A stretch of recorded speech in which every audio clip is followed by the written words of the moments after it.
Hello everyone, myself Umesh. In this video, we're gonna learn about laws of logic theory. Here we saw some operator like AND or XOR and double negation.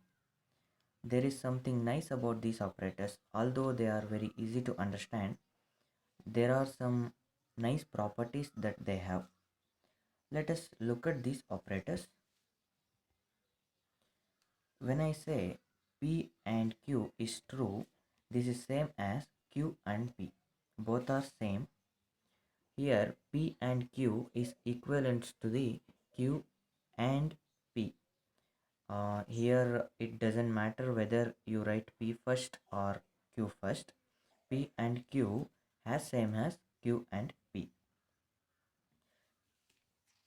Here P and Q and R is same as P and Q and R. Look at into the truth table, we can evaluate this equation.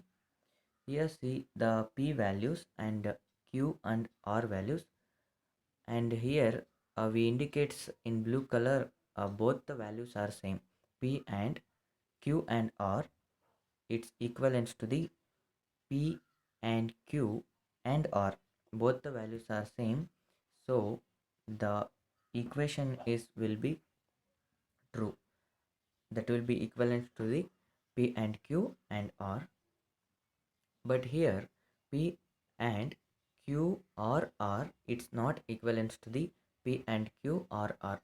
It will be something like this: P and Q or R, it's equivalent to the P and Q or P and R.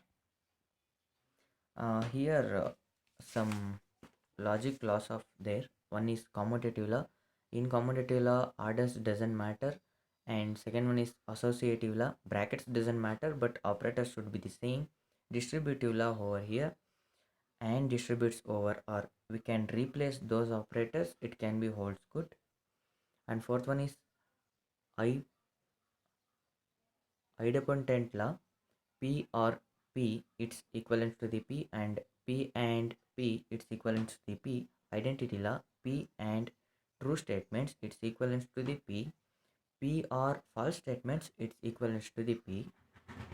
And inverse law, P or negation of P, it's equivalent to the true statement. P and negation of P, it's equivalent to the false statements.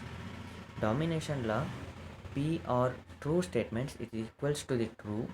Then P and false statements, it's equals to the false statement. Then the eighth one is absorption law.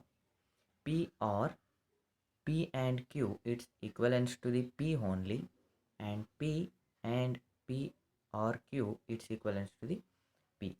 These are all the uh, laws of logic. All of these laws can be validated. We can write a truth table that validate the equivalence. Let us use one by one and simplify the statement. We can see here one example problem here.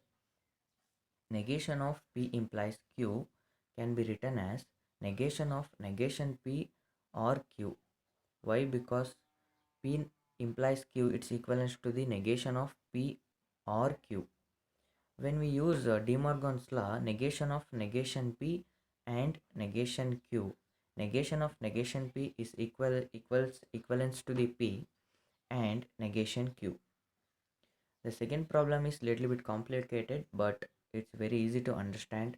The problem statement is P or Q and P or negation Q or Q.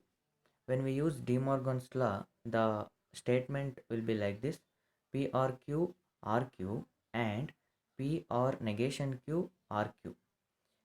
So then we apply associative law here: P or Q R Q and P or negation Q or Q. This is why we write we using associative law here. When we use inverse law in this step, P or Q and P or T naught.